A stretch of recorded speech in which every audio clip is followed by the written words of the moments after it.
This experience occurred when I was 16 years old, an age of challenge and change. I, like most boys, underwent tremendous changes both physically and mentally as I entered puberty.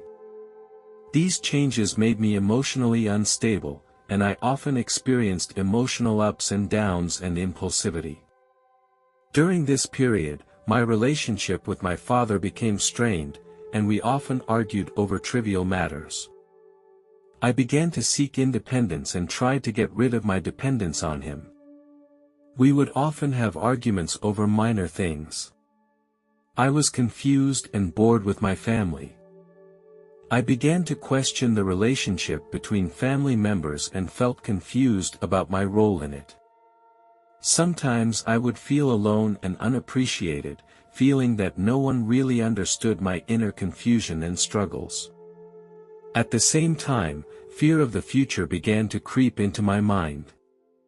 I was worried about whether I would ever find my own path. At one point, I had a heated argument with my father. The reason for the argument was about my studies. At that time, I was at a critical stage in high school, facing important exams and decisions. I felt stressed and needed to focus on my studies, but my father was very strict about my academics and his expectations frustrated me. During the argument, I became more and more emotional and I couldn't stand the stress and tension in my family. I decided to leave home temporarily and go to a friend's place for a few days to seek some time to calm down. It was a hot summer day, and the continuous hot weather had been going on for almost 2 months. People were longing for a timely rainfall. It was on the last day of September that there was a change in the sky.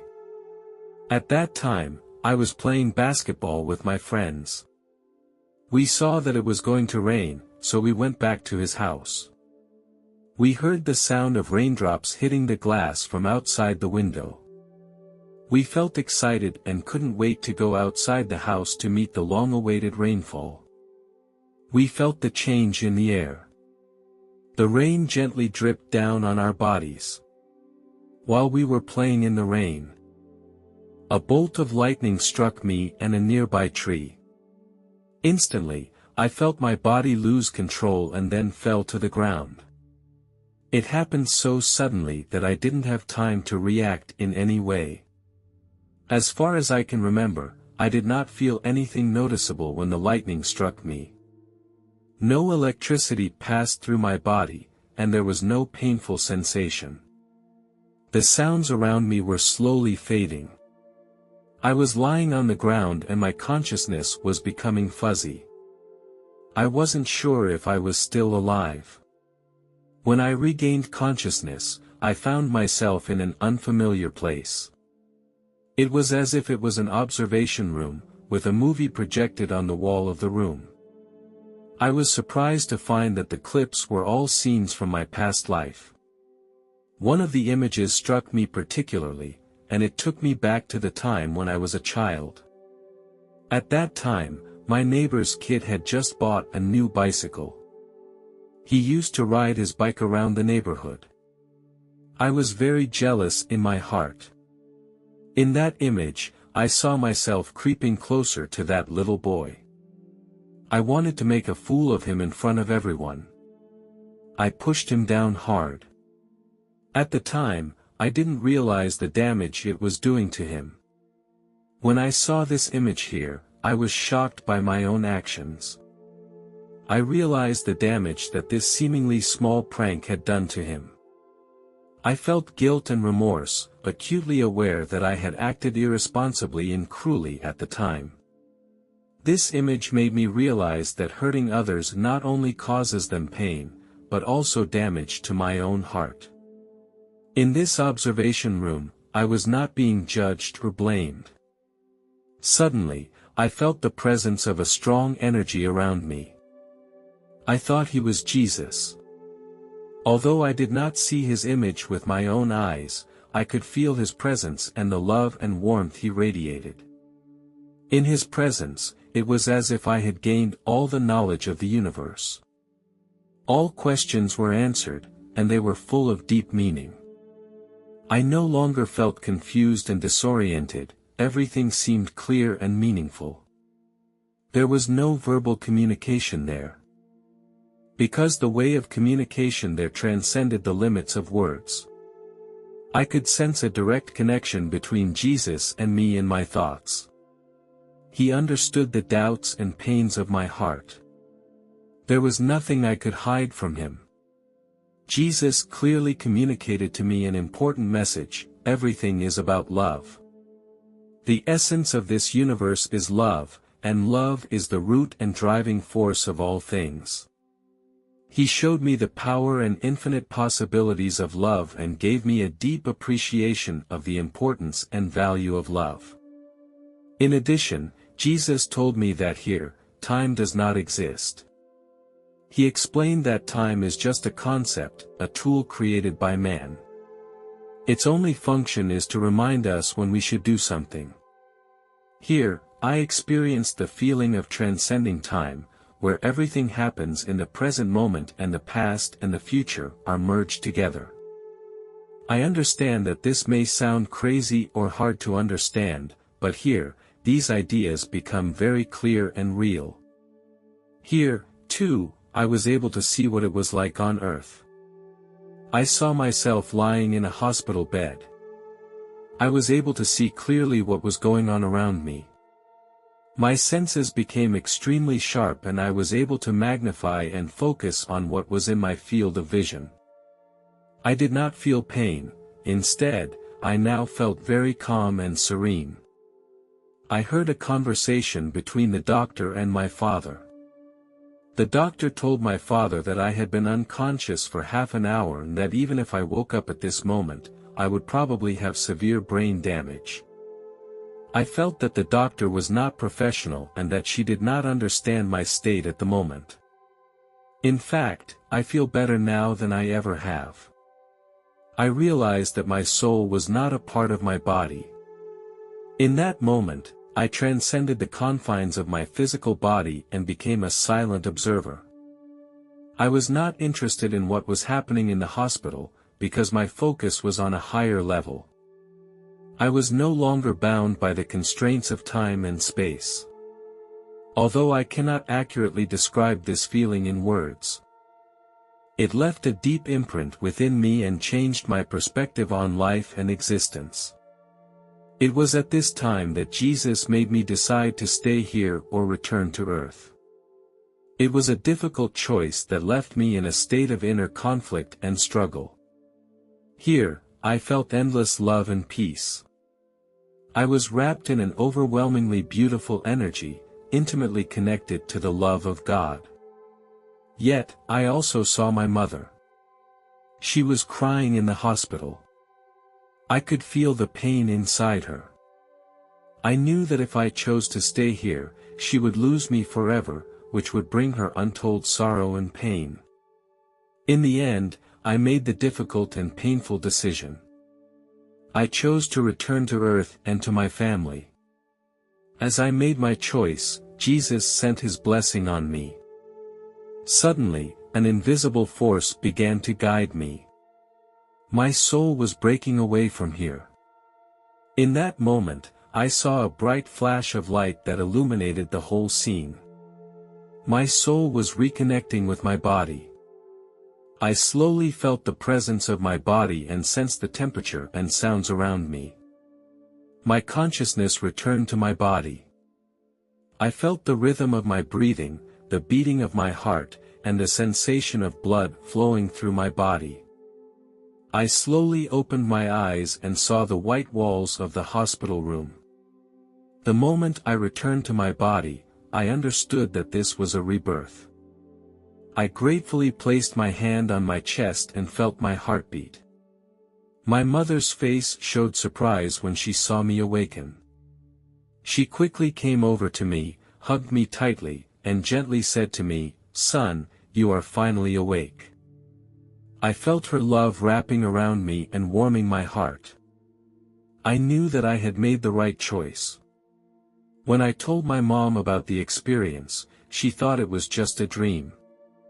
I know that her reaction came from a lack of understanding of the supernatural experience. However, for me, it was a real and profound experience that could not be simply classified as a dream or a hallucination. At that time, the term near-death experience was not yet popular and few people talked openly about such experiences. Society had a deep prejudice against paranormal phenomena. So I chose to keep quiet and bury the experience deep inside. I knew that such an experience would not be accepted and understood by society. Over time, I have learned to accept this experience. I respect everyone's different views and beliefs about paranormal experiences. Now, 41 years later, I remain convinced that the experience was real and that it has had a profound impact on my life. Although I don't talk about it publicly, it is a constant reminder to me of the importance of love and tolerance. As the internet became more popular and information spread, I began to read articles and stories about near-death experiences on the internet. I found more and more people sharing similar experiences and feelings. Online, I found a community of understanding and accepting people sharing their own near-death experiences. I no longer felt alone. As the years passed, the term near-death experience began to become commonplace, and it became a hot topic of discussion and research. More and more books and documentaries were published. The topic is no longer ignored or marginalized, but has become a widely discussed area. I am very pleased because this means that more people are accepting this phenomenon. If someone asks me, "Do you believe that God really exists?" I would answer in the affirmative. When difficulties come, it is difficult for human beings to rely on their own strength to gain inner comfort and power. One day I found a Bible in my house. I had never read it carefully because I found its contents too cluttered. I turned to a random page that talked about the wisdom of God. I read and thought about it carefully, and I began to feel the depth of meaning. I came to understand that no matter how complex the dilemmas we face are, God's wisdom can transcend them all and give me guidance and clear direction. His wisdom will give us the courage and strength to face everything. I felt God's love and care, which gave me inner comfort and peace. After this incident, I often looked for wisdom and guidance in the Bible and applied it to my life. I became aware of the impact my actions and decisions have on myself and others. I have learned to be more humble and forgiving. I have learned to seek God's help in times of trouble and trust Him to provide solutions for me. I trust that His plan is always the best. For as long as I can remember, I have always been a lover of the water. When I was a kid, my father was a swimming instructor and he always took me and my brother to the beach. At that time, we often surfed and dived at the beach, and this way of life influenced the rest of my life. I have always had a great respect and awe for the power of the ocean. I know that the beauty of the ocean comes with its dangers. After graduating from college, I turned my hobby into a career. I became a surf photographer, focusing on capturing the moments of professional surfers in the water. I needed to find the best vantage point in the water to capture the magnificent sight of them taking on the huge waves. I have swum in waves in Hawaii and elsewhere. Each time, I was both excited and scared. I could feel the power of the giant waves and their height and speed was awe-inspiring. Sometimes I was in danger, but each time I was able to make it to shore safely. I seem to have 9 lives and have been lucky enough to escape time and time again. For me, surf photography is not just a job, it's a calling. Through my lens I hope to convey the beauty and power of the ocean and inspire a sense of reverence for nature. I know it's not an easy path, but I would give anything to pursue my deepest passion. Whether I'm swimming in huge waves or standing on the beach watching the waves roll in, I feel incredibly happy and content. This lifestyle has become an indispensable part of my life. However, I am also aware of the dangers of the ocean, and on November 8, 2013, I experienced a terrible accident. The waves were unusually rough that day. The pulsating waves kept crashing against the shoreline, creating impressive swells. Even though I had experienced bigger waves, I felt an inexplicable sense of tension and unease in my mind that day. Some voice was telling me that this surfing might bring trouble. However, I ignored this warning because I was confident in my surfing skills. Every surf was a confrontation with the ocean, and I thought I could handle them. But at that very moment, a huge wave suddenly came at me that was higher than any wave that had come before. I struggled to control my balance and tried to avoid this huge wave, but it swiftly swept me in. I was knocked down by the tremendous impact and lost my sense of direction and balance. I was engulfed by the tumbling wave and my body was completely out of control.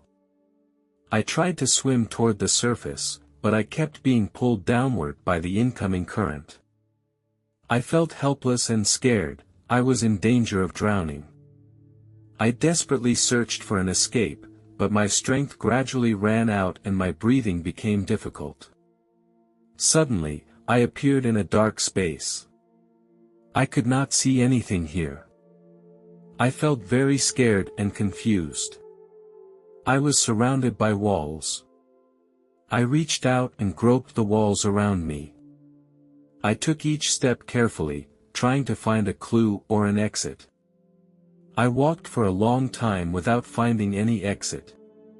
The space was like an endless maze, with no exit at all. The walls stretched infinitely upward, as if I could not see its height. Every step I took was accompanied by the echo of my footsteps, which made my mood heavier. I put my hand on the wall and felt very cold. In this endless maze, the concept of time and space became blurred. I began to feel desperate and lonely, not knowing how to get out of this state. Suddenly, I noticed a faint light flickering, like a ray of hope. I kept staring at that faint light as if it was my only hope. It flickered in the darkness, bringing me a glimmer of warmth and comfort. I moved in the direction of that light, hoping to escape as soon as possible. My whole body was filled with courage and determination. I was getting closer to that light and I could feel its warmth. Eventually, I got out of that dark space. After entering the light, I saw a white tunnel. The tunnel continued upward. I began to move upward. The walls of the tunnel were smooth and white, emanating a sacred atmosphere. It was as if I was being lifted up by an invisible force that was guiding me forward. As I moved upward, my mind was filled with peace and happiness. Finally, I reached the end of the tunnel. A magnificent scene unfolded before my eyes. I had come to a beautiful place. The lush flowers and plants emitted a charming fragrance, and the clear lake shone with crystal light. I felt an overwhelming sense of peace and happiness, and my heart was filled with gratitude. Here, I felt true freedom and peace. Suddenly, I heard a beautiful piece of music. It was a kind of music I had never heard before. The music had a strong sense of rhythm, from upbeat to slow, from high to low, and each melody made me feel delighted and moved. I could not contain my emotions, and every note touched my heart deeply. This music made me feel very close to it. It not only has a wonderful melody, but also a wonderful power. It makes me feel closely connected to the world. My soul was baptized here. Here, I feel that my body becomes exceptionally light, as if I have wings. I can fly in the sky. I feel the breeze blowing gently on my cheeks. The sunlight sprinkled on my body, giving me endless energy and joy. I soar freely in the sky and enjoy the scenery. I am like a free little bird. I flew over mountains and rivers. I touched the softest clouds in the sky. A spectacular waterfall appeared before my eyes. The water drops down from high above, like floating silk. I saw a young girl next to the waterfall. She had long brown hair. I stopped beside her and greeted her. There was a sparkle of wisdom and kindness in her eyes. I don't know why, but I felt a kindred spirit with her. I asked her curiously, "What is this place?" I had never seen such a beautiful sight. She replied gently, "This is heaven, a place of peace and beauty. Here, all pain and distress will disappear." Her words shocked and surprised me, and my mouth opened wide in disbelief. I had imagined the beauty of heaven, but it was even more beautiful than I had imagined. She also invited me to her house, and I accepted her invitation. We flew together through the dense woods and came to a cottage. Her home was a warm and natural place, surrounded by flowers and green grass dotted around. In her home, we tasted delicious food together, and laughter and joy filled the room. She also took me for a walk along the creek to appreciate the beauty of nature. I felt incredibly relaxed and happy in her company. Her kindness and warmth made me feel like I was at home. Finally, she told me that there are still many people on earth who love me and who are worried about me. I had to go back to them. Although heaven was wonderful, my mission was not yet complete. My heart became very complicated. I could not leave this place, but longed to return to my family. She gently touched my shoulder and gave me warm encouragement and support. She said, "You are a brave and loving person, and people on earth need your presence.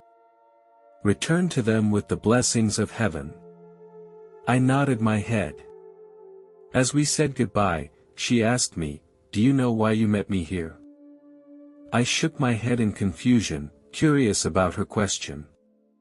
She smiled and continued, "I am your sister." I was very surprised to hear this. My parents had never told me that I had a sister. She seemed to see my confusion. Then she went on to say, "You will get the answer you want when you go back." At this very moment, I felt my soul trembling. This feeling was getting stronger and stronger. The scene in front of me started to become blurred, and the white tunnel surrounded me again. My soul trembled more and more intensely, as if an invisible force was leading me. I knew that I was about to return to Earth and to my family. As I traveled through the tunnel, the white glow faded away. I was surrounded by seawater and the water pressure made my body feel heavy. Just when I could barely stand it, a bright light suddenly illuminated the bottom of the water. The light was like an invisible arm that freed me from the darkness. I had been spotted. They were a search and rescue team. They were armed with breathing equipment and quickly approached me. One of the search and rescue team members swam to me and held my hand tightly. They quickly brought me to the surface. As I breathed fresh air again, I felt very lucky. I was pulled to the rescue boat. I was taken to a nearby hospital. My family also arrived at the hospital, their eyes full of worry. My parents hugged me tightly. The doctors examined my body in detail and didn't find anything too serious. They just told me to go back and get some rest. The day after I returned home, my mother and I sat on the couch. I took a deep breath and decided to share my experience in heaven with my mother. "Mom, there is something I want to tell you," I said in a soft voice. She nodded. Before I was rescued, I went on an amazing journey. I traveled through a white tunnel and entered a beautiful place. I met a woman. She caressed my shoulder and offered me encouragement and support. She said she was my sister. My mother's voice began to tremble and she shed tears of sadness. I held her hand tightly and I felt her sadness. "My child, I never told you because this is my most painful memory. Before you were born, there was a car accident in our family. Your sister tragically passed away in that accident. She was only 7 years old at the time." My mother's voice carried endless sorrow. My heart immediately heaved and I looked at my mother in disbelief. I never thought I had a sister. After the accident, I felt it was my fault, I didn't protect her, my mother continued. This painful experience has always bothered me, and I didn't want to remember it, so I didn't tell you about it. I understand the pressure and self-blame my mother has been under, and I know she is also in great pain inside. I comforted my mother by saying that it was not your fault. You are a loving mother. Please don't blame yourself anymore. My sister wouldn't want to see you in such pain. Now my sister is living a happy life in heaven. The mother raised her head, and her eyes were filled with complicated emotions. Slowly, her expression became softer. Mother took a deep breath and then dried her tears. I hugged my mother tightly. And we felt each other's warmth and love. Although the loss of my sister was a painful memory, it also made me understand more about the preciousness of life and the importance of family. I will always miss my sister.